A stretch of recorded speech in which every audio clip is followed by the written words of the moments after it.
المكان هنا هو من البدايه نستقوا بناس معانا يوم الوزاره وشكلت بعثه اثار هنا هو، لان هنا هو ارض الدوله كيلو. بس خلي بس الطريق يعني يعدي فيه بالطريق بالاهميه دي ده خلص، يعني مش هنقدر في يوم من الايام نكشف عليه تاني. احنا بس عاوزين كده ما تخلصش. لا كده انت قبرت. لا كده قبل كده احنا ما كناش والله قبرته تحت قبل كده احنا ما كناش ابدا. لا حضرتك يعني حتى مثلا فتحات كده نبقى نبص بصه مره ولا بتاع يعني المكان ده صحيح والله نعمل له زي نفقين كده تحت البيت. هنا هو حضرتك انا هوريك الواد بس انا بستخسر موجود كوسات الوزير تعالى بص. طب ابص عليه اخر مره بقى تعالى.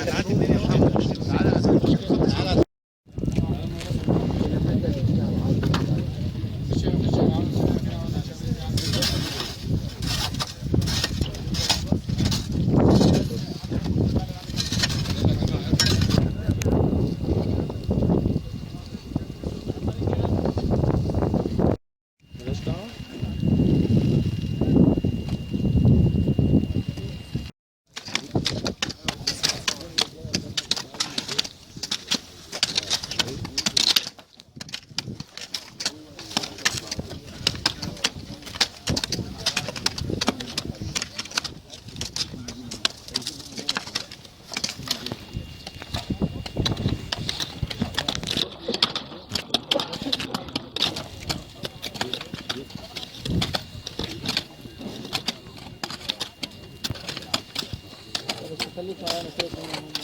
عاش شباب، عاش انا ولا درش.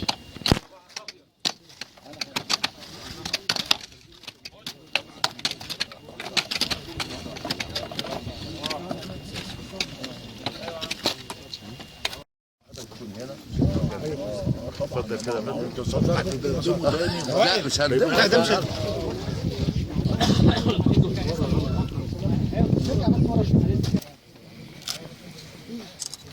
السؤال كان عن مستقبل الآثار. مستقبل الآثار اولا جميع القطع الاثريه لازم تنقل الى المتاحف، تنقل لها دلوقتي الى المخازن ثم ستعرض ان شاء الله بعد كده في المتاحف. يتم التوثيق توصيف ودراسه كامله للموقع.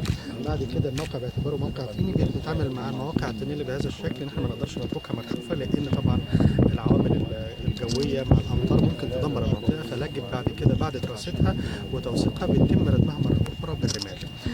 في جزء منها من الجانب الشرقي كمان بعد ردم هيتعمل عليه وهيمر عليه جزء من 30 ودوت طبعا بيكون ايضا بيحافظ على المنطقه تحت منه، وخاصه بعد ما كنا نرفعها بالكامل رفع علمي ورفع وثائقي وعلى الخرائط، فبالتالي لابد من الحفاظ على الموقع، والمواقع الثانيه اهم حاجه للحفاظ عليها بيكون ردمها مره اخرى.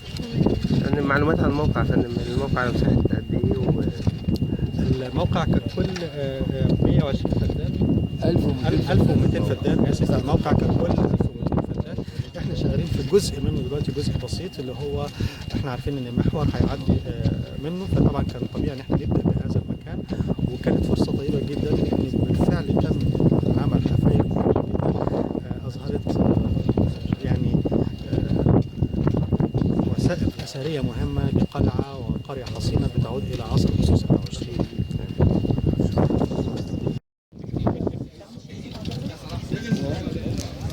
هنزلك الميه بتاعته وهو يشتغل ماشي. هنا في المقبره دي مكونها 2 كيلو. ماشي ما هو اتجاه